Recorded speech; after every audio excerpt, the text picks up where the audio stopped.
We remain fully prepared and ever vigilant and committed to defending the sovereignty and integrity of the motherland.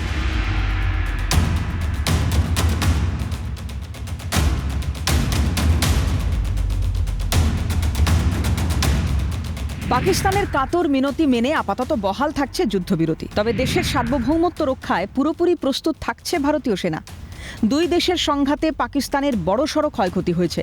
পাকিস্তানের একাধিক সামরিক কাঠামোর বিপুল ক্ষতি হয়েছে। বিভিন্ন গুরুত্বপূর্ণ জায়গায় পাক বিমান ঘাঁটিগুলিও ভীষণভাবে ক্ষতিগ্রস্ত হয়েছে বলে জানিয়েছে সেনা। लाइन ऑफ कंट्रोल के पास पाकिस्तान के command and control logistic installation और उनके मिलिट्री इंफ्रास्ट्रक्चर मिलिट्री पर्सनल का इतना भारी नुकसान हुआ कि पाकिस्तान की ऑफेंसिव व डिफेंसिव कैपेबिलिटी को नष्ट कर दिया गया। ভারতের তরফে যুদ্ধবিরতির আনুষ্ঠানিক ঘোষণার পরেই সাংবাদিক বৈঠক করে সেনাবাহিনী। ভারতীয় সেনার তরফে জানানো হয়েছে, ভারতের স্বাস্থ্যকেন্দ্র, স্কুলেও হামলা চালিয়েছে পাকিস্তান। পাকিস্তানের কাপুরুষোচিত আচরণের জন্য কয়েকজন ভারতীয় নাগরিকের মৃত্যু পর্যন্ত হয়েছে। পেহেলগাঁওয়ে জঙ্গিরা যেমন ধর্ম বেছে খুন করেছে একের পর এক পর্যটককে, গত দুদিন পাকিস্তানও সেরকম হামলা করার চেষ্টা করেছে ধর্মীয় স্থানের ওপর। ছড়িয়েছে ভুয়ো তথ্য।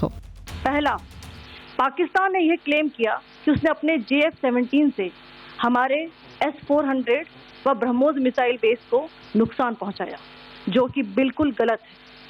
दूसरा, उसका ये भी मिस इन्फॉर्मेशन कैंपेन था कि हमारी एयरफील्ड जो कि सिरसा, जम्मू, पठानकोट, भटिंडा, नलिया और भुज में है, ये उसका मिस इन्फॉर्मेशन भी बहुत गलत है।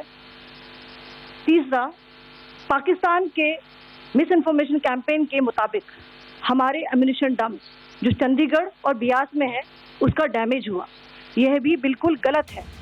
আগামী 12ই মে সোমবার দুই দেশের ডিরেক্টর জেনারেল মিলিটারি অপারেশন ফের কথা বলবেন নিজেদের মধ্যে।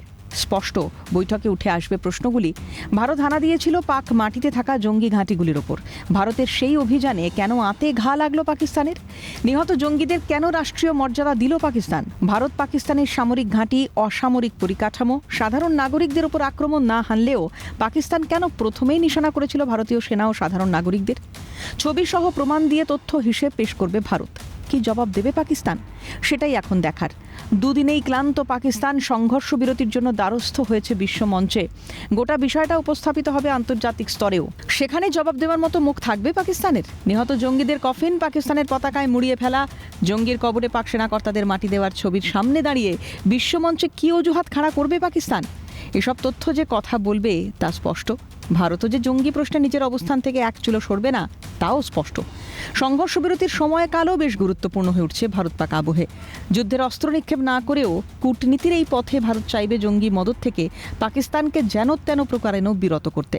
ভারতের সেই উদ্যোগ কতটা সফল হয় সেটাও এখন দেখার। ক্যালকাটা নিউজ।